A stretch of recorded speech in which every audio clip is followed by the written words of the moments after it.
వస్తే చంపేస్తాను. కాబట్టి కూర్చో.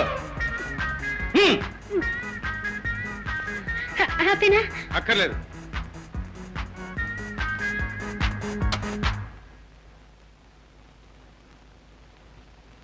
ఇప్పుడు చెప్పు, ఎవరు నువ్వు? ఆడపిల్లి. అయితే అబద్ధం చెప్పాలా? చెప్పానండి. అయితే సారీ అండి. నాకు కావాల్సింది సారీ కాదు, ఎందుకు అబద్ధం చెప్పావు? నేను చెప్పాలని చెప్పలేదండి. ఆ టైంలో ఇన్స్పెక్టర్ ముందు నన్ను వ్యధం చేస్తావా? చేసిన మొత్తం ఇంత పర్సనాలిటీ ఎలా అవుతుందండి? జరిగిందేదో జరిగిపోయింది. ఇంతకు నన్ను ఏం చేయమంటారో చెప్పండి. దొంగతనం చేసావా? నాకేంటండి కర్మ? అదే అడుగుతున్నాను. ఇంత పెట్టుకుని దొంగతనం చేయడం ఏం కర్మ అని. అదేంటోనండి, డాక్టర్లు ఏమో జబ్బు అంటున్నారు, మా నాన్నగారు ఏమో సరదా అంటున్నారు. మరి నువ్వేమంటున్నావు? వారసత్వం అంటాను. ఇలాంటి ప్రశ్నల్ని నన్ను అడగండి. నాకు అసలే లోపిపండి, నేను పడిపోతానండి.